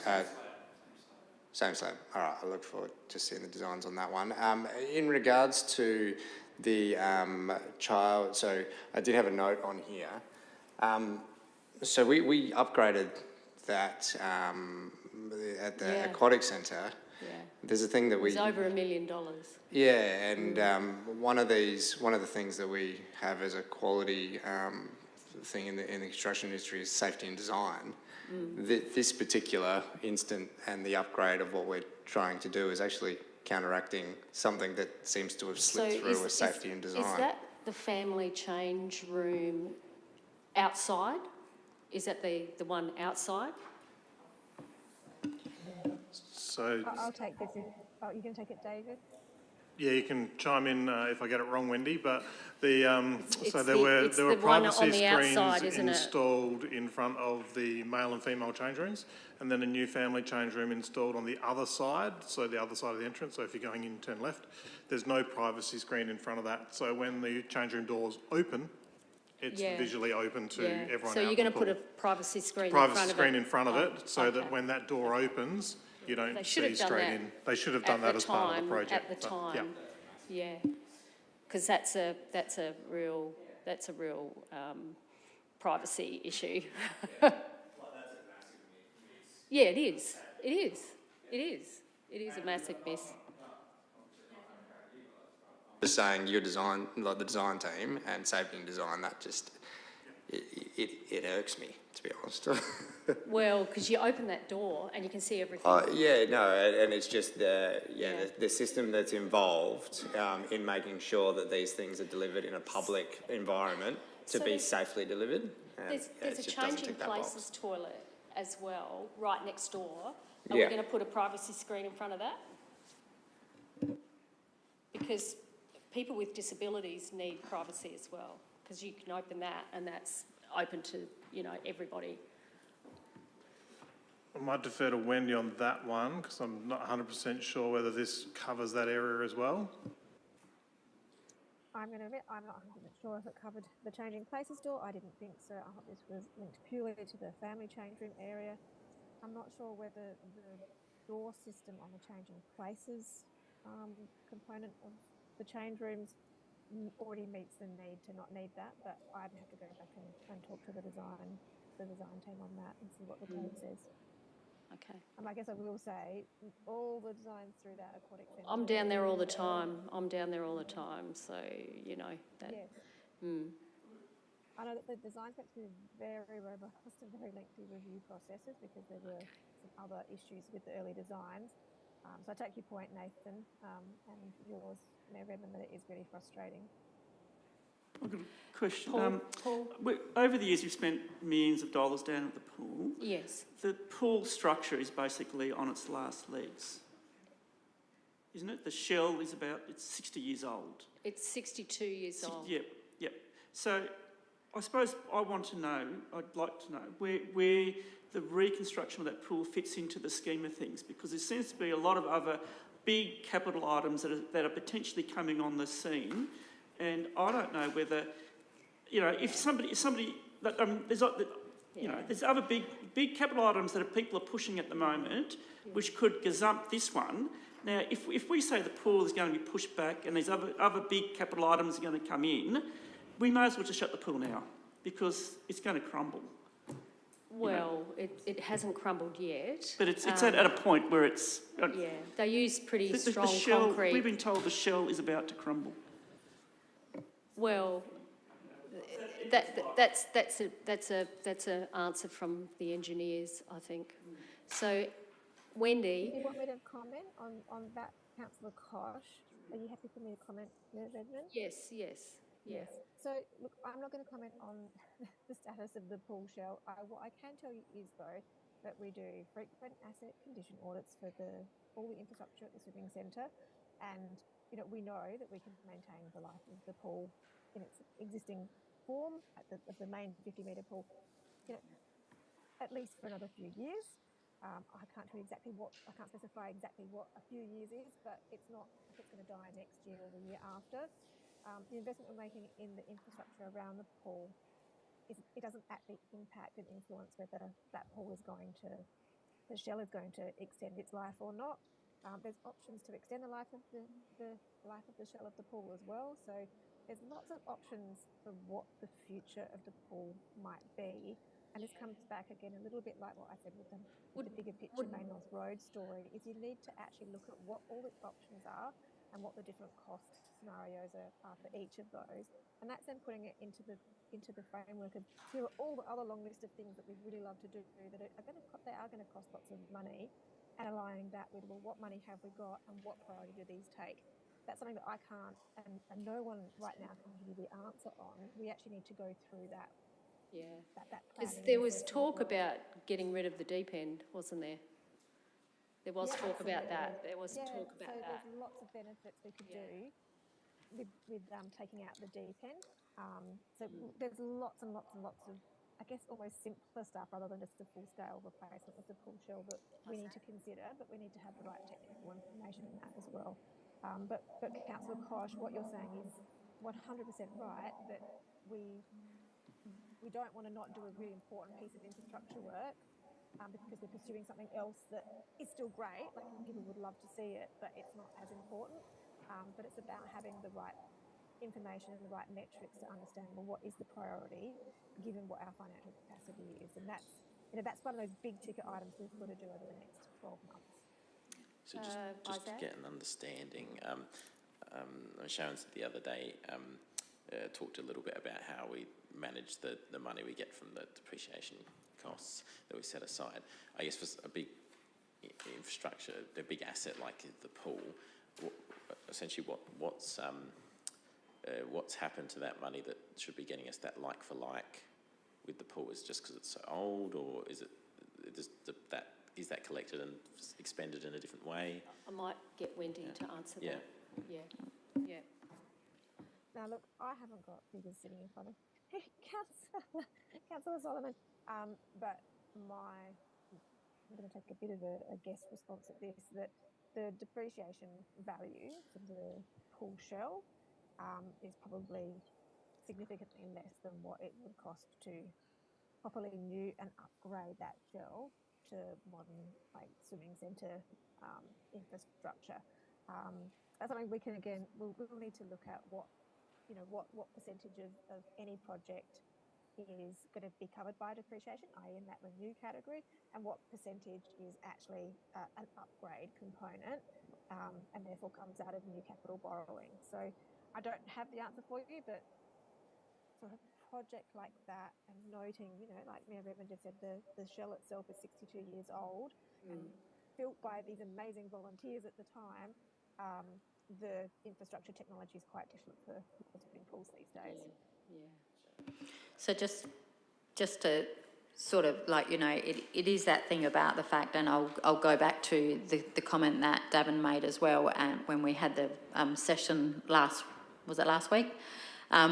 Effectively, we don't put the portion away, you know, so we will sit there and say effectively making sure that what we've actually got in, I suppose, our accumulated surpluses and all that sort of stuff, that we've actually provided for it. So we don't physically have the cash sitting away, because yes, we will do that. We'll sit there and say, oh, actually, you know, this year we might have a building that needs to be replaced. That will be the primary money that we'll actually spend. So again, how we would sit there and say it's funded is component, as Wendy said, that there will be a component of the spend that we actually do is effectively being collected over the years through the depreciation charge of that existing asset, and then any additional costs because of the technology has changed or the delivery or even the expectations of the community, because I can rest assure you that the expectations of the community today is not the same as what the expectations of the community were 60 years ago, you know, so there will always be that upgrade component of it, but effectively by depreciating it, we have in essence provided for it, so we should have sufficient funding if we haven't used it elsewhere. But as I said, we've actually been using, you know, periods of deficit, you actually do use that money, because we actually would use those monies in our cash reserves to actually fund other things. And so then by the time we actually come to get it, we have to actually have... So you would normally sit there and say you'd have some cash in the bank. We don't have any cash in the bank. So that's the issue. We don't have cash in the bank that we should have had for that. Yep. So I guess the way to stop those big financial shocks is what we're saying, that having better asset management plans, which actually outline, you know, that you know what the depreciation is and what renewal might cost at some point, and you know, having good plans that plan for future infrastructure. Is that the way to avoid it? Because I'm aware we've got something like, you know, we've got the pool 62 years, we've got other facilities which are, you know, 40, 50 years old, which are all sort of coming up, and it's like we're going to have to deal with them in the next couple of terms of council, even though the last, you know, 15 councils didn't have to worry about them. Yeah, and making sure it's okay having the plans, but it's making sure that you're actually funding those plans as well. So, you know, that is that thing about, you know, we in an ideal world, if you sit there and look at on a single asset basis over 10 years, you would sit there and say, if you had something that's $100,000 for that one asset and you know that you have to replace it in 10 years, you would be making sure that at the end of the year you've got $10,000 each year left in the bank, because effectively you know that in year 10 you're going to have to pay that $100,000 out. And you may have to dip into additional savings, or you may have to borrow, because effectively 10 years later you don't actually want the same, you want something a bit better or a bit bigger and all that sort of stuff. So you may have to dip into the bank, but essentially that's what you'll do. But because we just don't have single assets, we sort of sit there and say, oh, okay, well, we know from a transport perspective, we know we have to probably replace or renew, you know, $5 million worth of assets every year. So we need to make sure that we've got $5 million in the kitty to actually replace those assets. So at this point, we're just so far out of whack that we essentially don't have that money, and that's where the biggest problem lies. We're not bringing in enough income. Yeah, but we've spent it on other things, and we haven't brought in income at an earlier stage. So effectively, it's probably a combination of things. Is to sit there and say, effectively, you've spent it on other things, and you're not necessarily bringing or you've spent more than what you've actually should have.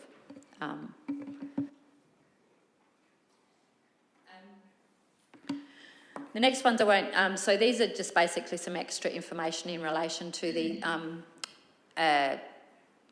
developer interventions. Unfortunately, with these things, these developer interventions, we know that they're actually due, but effectively they're developer-led. So effectively it's the timing of the developer as to when we're actually doing it. So while we've actually put in here the value of around $750,000 for our contribution to those interventions, we may actually not need to spend it because, again, in some of these interventions, our contribution to it is actually quite small. So, for example, the Carlton Road upgrade, the total project is $4.4 million, but our contribution is only $557,000. So we've actually got a small component of it. So it's actually the developer that will actually drive the timing of it, not necessarily us, because they're making most of their contribution. So we've got it in the sense that we may have to budget for it, but most of these are actually new. So the offset is to sit there and say, okay, well, if we don't do it, we just don't need to borrow the money to actually fund it. So there won't necessarily be a cost unless we actually have to actually physically do it. And this is where I guess our relationships with the developers is paramount, right? Because, you know, that delivery of a $4.453 million project, yes, it's only $500,000 in the big scheme of things, but that hurts our bottom line in any given financial year on when we're to deliver it. So having that relationship, having that open line of communication helps us gauge. Is that a fair statement? I can make a bit of a comment on that, if it's all right. Councillor Shanks. It is really important that council has a working, respectful relationship with our developers because it helps manage decision-making across the board to get the good long-term outcomes for council in terms of our future assets that we have to own and maintain. In terms of these particular projects, they're all already linked into deeds that have been negotiated, you know, many years prior to now. The good relationship is about making sure, again, about the delivery being done to all of our standards, and I guess making sure that we've got the transparency of the actual cost. So the costs you can see there, the total project costs and our contributions are there at the moment are still based on, you know, fairly high-level concepts that we've actually indexed since deeds have been done. So as we get the detailed designs, it is about making sure that designs meeting what council wants long-term, and that's about asset structure and about maintenance cost as well. And it's about understanding what the true contribution is through transparency of pricing. And a good relationship contributes to all of that being more successful. But the actual scope of works are typically done in historical deeds. Does that answer your question, Nathan? Yeah, absolutely. I mean, the way you deliver it is always going to be based on like the when and the how. Yes, I understand the technicality of the deeds on making sure that you've locked away that pricing, but then spreading it over budget cycles, which has been shown here that we're bringing forward the Carlton Road upgrade, for example. But some of those conversations, some of those developer relationships are very important to make sure that we don't get stung with something being delivered and we haven't budgeted our portion of it. So yeah, absolutely, Wendy, you did answer my question and you ratified the point. So thank you for that. And the other one, which isn't a traffic, is our contribution to the wetlands at the southern urban areas. Again, that's also developer-led.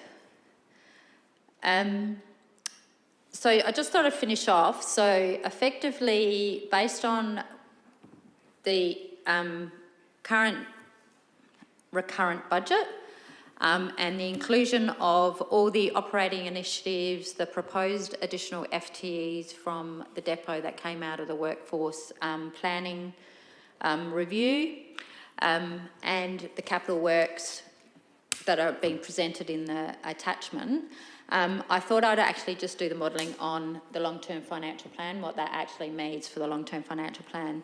As you see that with all this here, we're still, I suppose, a couple of years off the Audit Committee's desire to be back into an operating surplus position by the 25-26 budget.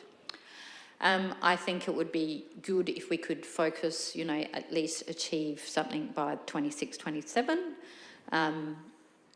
Because I think, as I said, this year, this 25-26 and the next couple of years is a period of consolidation and making sure that we're actually focusing on the areas that we need to focus on and doing those service reviews, doing those efficiency reviews and identifying areas in the organisation where we can make savings, because we can't, we can do a strike of the pen and take, $2 million off the expenditure, but we won't be able to deliver that figure, So we have to actually have a budget and a position where we know that we can actually deliver what we actually said that we can deliver, and we do know that to actually bring that back into an operating surplus in 12 months' time, we do have to do a lot of work, and we're not going to be able to do all that work in 12 months' time. So effectively, it's probably over the next 18 months, in addition to everything else that we're doing, we, as an organisation, needs to actually focus on that service review, focus on those areas where we can actually get efficiencies and looking at what we do and don't do to actually bring that back. Paul, we'll go to Paul. Thank you. Yeah. Our debt level goes up. Is that right? Just keeps on going up. That's the orange one. Yeah. Debt level. But that's beyond our borrowing capacity. It's not necessarily beyond our borrowing capacity, because effectively the net financial liabilities ratio is only just over 100. It's over our current debt limit, because our debt limit is actually currently linked to our rate revenue. As we grow, as we progress, so we're getting rate revenue increases as we go. So our capacity to actually increase that debt level would actually increase as we actually go through time as well over the next 10 years. Unless, because we're actually only at 100. So yes, our debt is growing, because effectively it's still based on a capital program, because we're still wanting to address and I will sit there and say that's got no big projects in it. This is actually just in relation to doing our asset renewal. It's got around about $15 million of capital expenditure in there, which is a combination of our renewal, which addresses our backlog, and some new upgrade stuff as well. So it's got it hasn't got a pool in there, it hasn't got sporting thing. So yes, our debt is going to increase. Just looking at that, 31, 32 might be the only time you could even start thinking about a major capital upgrade like the pool. Is that right? Well, yes, because you've got 10 years of deficits that you have to actually recover so from. So that's the reality, isn't it? Really? Yeah. So effectively, and that's So yes, your debt's increasing, right? You're not necessarily reducing your expenditure,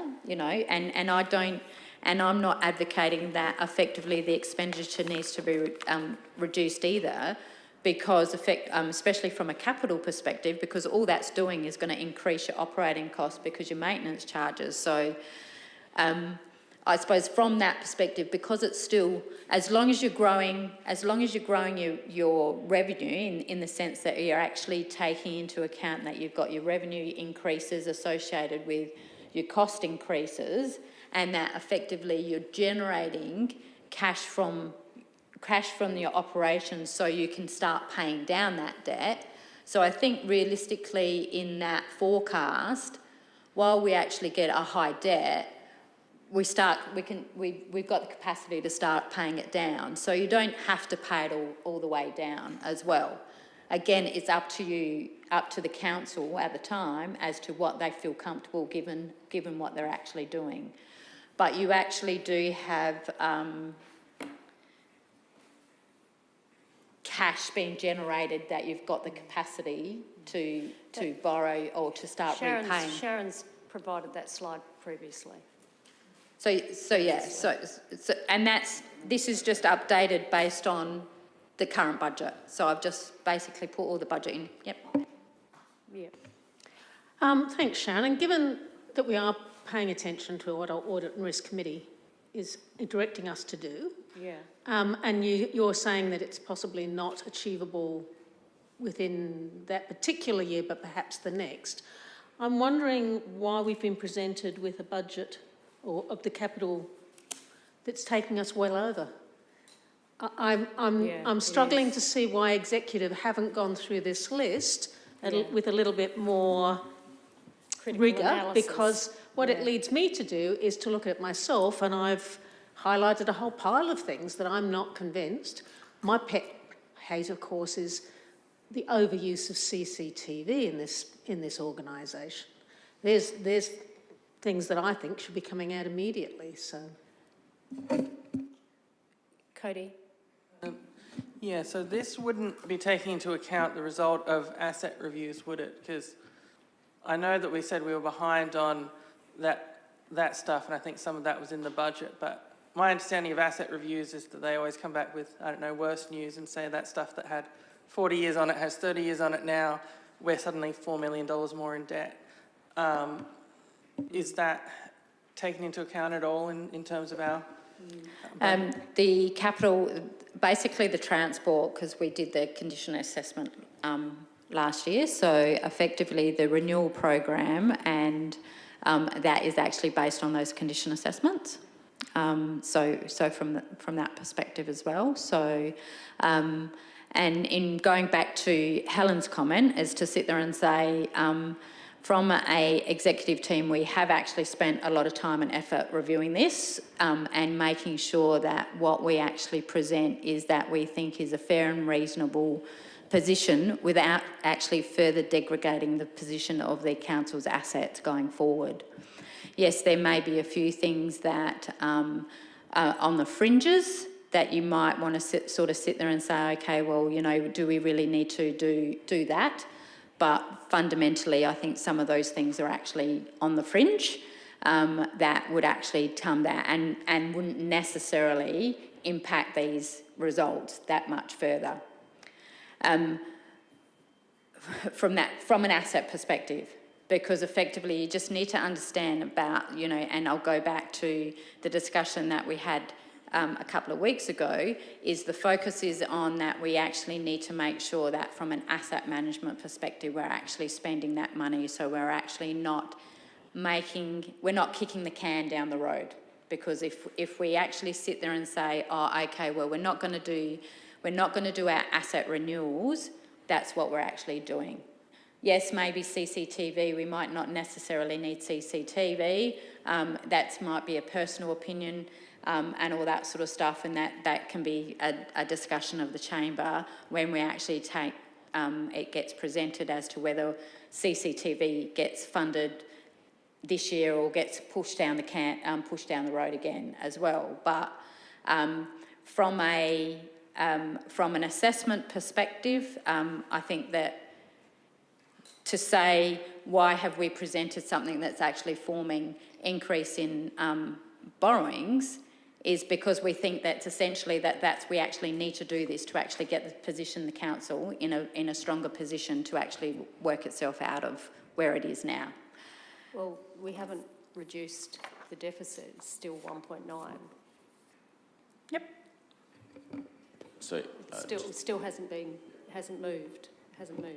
But it's a different year, so effectively you can't sit there and say we haven't moved the deficit in the sense of saying, okay, well, if we actually had 1.9 and we actually increased the cost base by what the CPI is to sit there and say, if we didn't actually incorporate within the recurrent budget, we've actually incorporated $500,000 worth of savings, or actually $750,000 worth of savings, if we didn't actually do that, because that $750,000 savings isn't in the 1.9, so if we actually hadn't actually addressed it and looked at it and worked out what we actually need to do to reduce it, the budget would have been presented to you would have been around about $2.5, $2.6 million.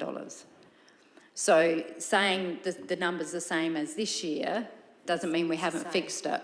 Yeah, it is the same, but it doesn't mean that it's compared to like for like and that we haven't actually done anything to actually reduce the cost base, the fundamental cost base of that 1.9, because we haven't just added an extra 4% on top of that 1.9. We have incorporated savings within that, and we have actually incorporated savings that we built into this year's budget to continue on to that. Obviously, there's a question around like savings there, and the executive team have used that. But I would assume that, and correct me if I'm wrong, but I would assume that when the executive team is looking at a budget, there's not a whole-scale review of all of the operations of council. That there's of course there's the new expenditure. To take the example of CCTV cameras, if we have new CCTV cameras, executive team looks at the cost of that. But to me, some of maybe what Councillor Hennessy was speaking about there, would that come in that sort of holistic review of our services that we've talked about in regard to service levels and services we offer that we may not need to be offering? Is that when we look at that kind of thing, and when we might actually find savings? When will that in there? come back? When will that come back? We don't know, Karen, Mayor, we don't know, in the sense of saying effectively we understand that we need to do that body work, and that's why we've actually built in to the current budget a savings target of nearly $750,000. So we've built in, but fundamentally you still need to actually get away from it, is that what we're actually talking about to achieve that outcome of bringing it back to pretty much a break-even position by 25, 26, 27 would be an operating surplus. However, we've got the local government elections. We're talking about probably trying to strip out another further $1 million of expenditure, plus actually having a higher revenue increase as well. So, so we are talking about trying to actually reduce expenditure by around, or improve our position by $3 million, $4 million, which is a fair ask, that you can't sort of sit there and say, okay, well, that's actually going to happen overnight, so... We don't expect it to happen overnight, but we do expect reports that tells us that this work is currently underway. Well, I will sit there and say at this point in time the work is not currently underway, and I'm not in a position to actually sit there and say that when this work is actually going to be done. But all I can sit there and say from a chamber to the chamber is to sit there and say we've actually, because we've built in savings targets, we've committed to that. When, how and how that is going to be delivered, we don't know the answer. Don't know the answer to that, and I don't know when the timing of that is actually going to come back at this point in time. So, but previously we talked about service review levels, looking at service reviews, and also revenue. So the two go hand in hand. The two go hand in hand, because you can't have one without the other. I agree, but we had that conversation 2 weeks ago in relation to that discussion about having that service review, looking at efficiencies. So that's what I'm saying. From that last discussion that we had in 2 weeks to now, I'm not in a position, unless David or Andrew is in a position to sit there and say when those service reviews, or what those service reviews are actually going to be entail. I'm not in a position to sit there and say, give you a timing as to when that is, other than we've made a commitment, because we've incorporated that savings target, that we actually need to address that, and what that looks like, or when that happens and when that does, is I'm not in a position to tell you tonight when that's actually happening. It will happen. We will make, and from that perspective, but I don't know what that looks like. Can I say something? Yeah. Thank you, Rebecca. Councillor Solomon, I don't know if this is a little bit more of a response to some of your question before about, the level of detail that executive are across when we're presenting these budgets. Every executive manager actually has been going through every individual budget line within our financial system of every section of our business and really doing the interrogation of whether the budgets that have been put in for this 24-25 budget are appropriate. We have asked our staff many hard-hitting questions around why do they need that much money? You haven't spent this much over the last 3 years. Why is they need it now? It has been really quite the interrogation as to what type of indexing percentages are you using?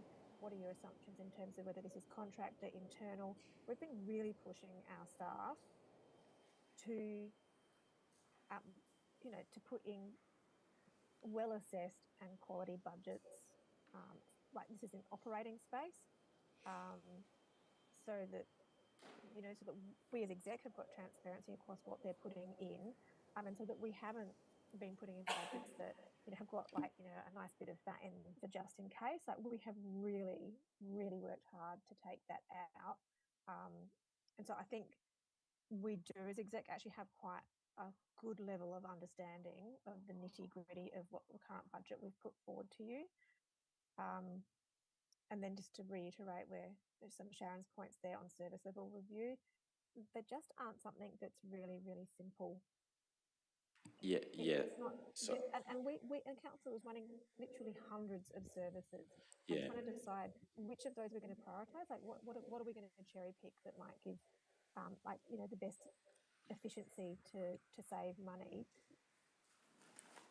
And you've got to consider that efficiency in terms of what impact it has on other services as well. It's not just, they're not actually that linear for many of them. So it is a big piece of work. And, I guess a lot of the staff that need to be involved in doing that service level review are typically the staff who are already operating under quite high levels of work.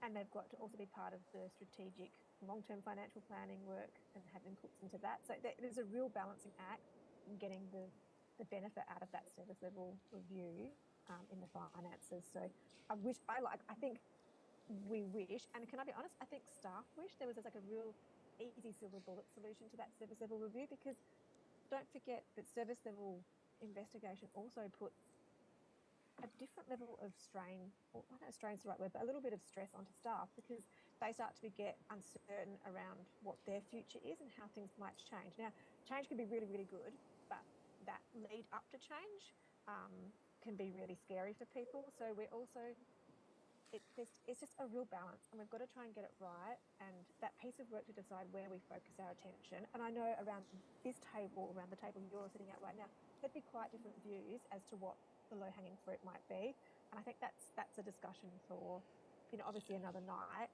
and we can start getting into how we're going to actually approach that so that we do it really well. Yes, sorry, Wendy, maybe I didn't articulate that properly. When I had said taking things off around the edges, what I'd meant by that is I think essentially what you said is that your teams can only look at efficiencies in existing services, and unless we're willing to, as a council, sit down and say we don't need that service anymore, it's not going to have a significant impact on the budget. And what that is doing is putting more stress on staff, because you're trying to find efficiencies where that efficiency is essentially putting more pressure on the existing staff we have to deliver services at a level that which they can't, which is unsustainable. And so, sorry, when I said taking money from around the edges and not doing a wholesale review, what I meant is that executive staff members are not deciding to cut services from what we offer.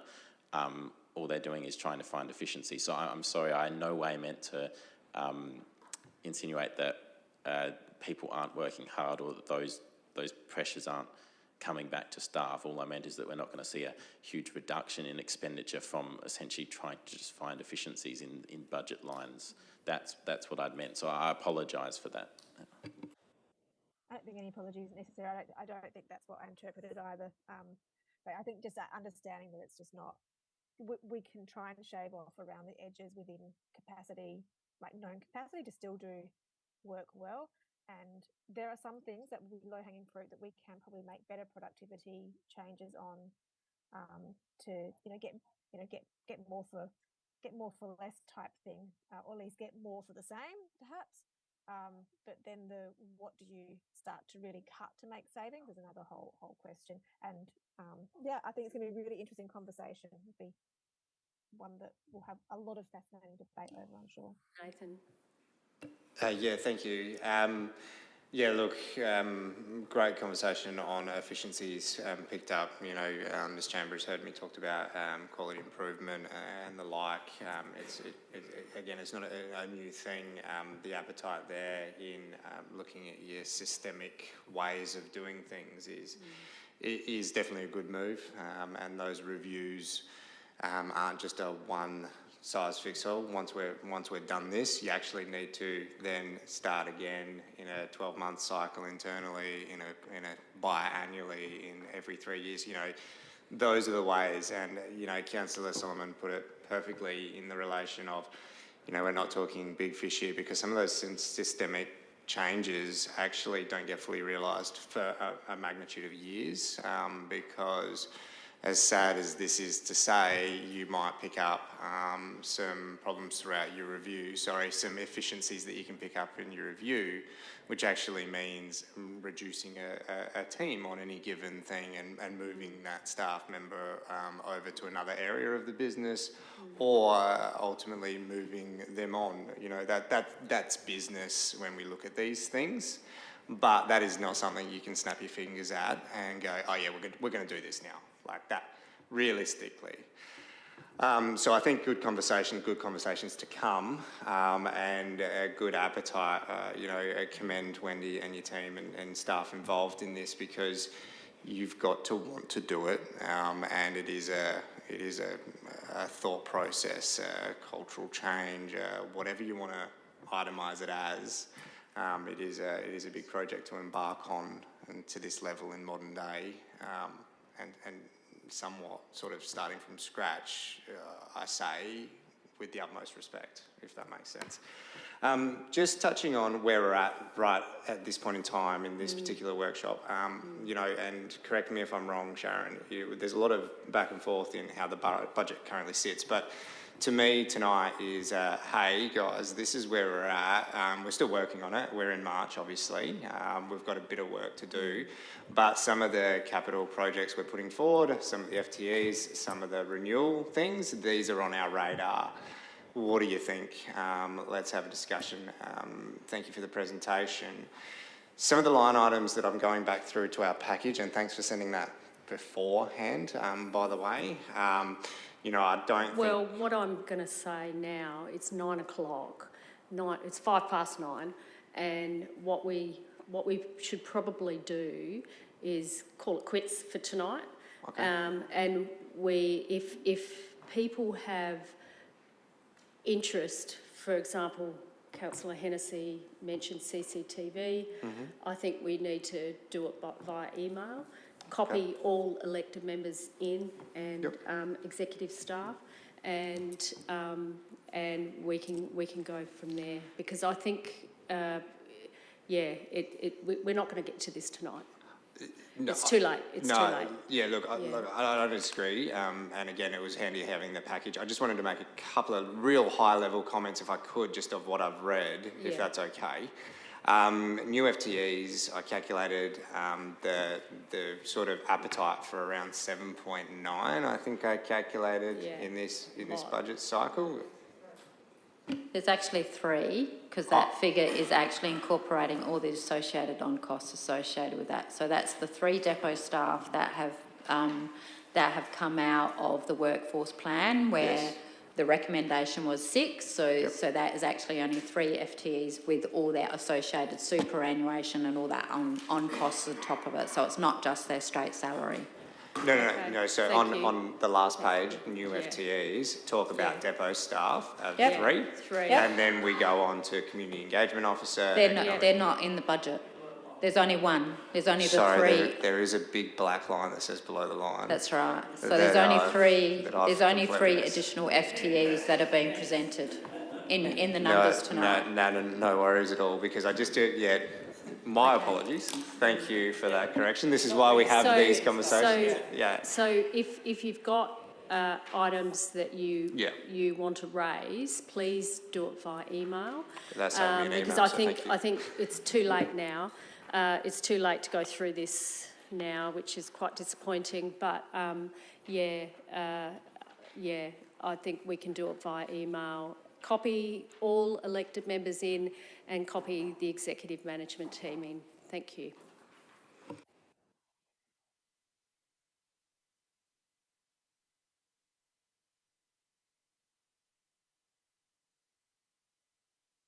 Thanks, guys. I hope you all get home safe. Thanks, Wendy. Thank you.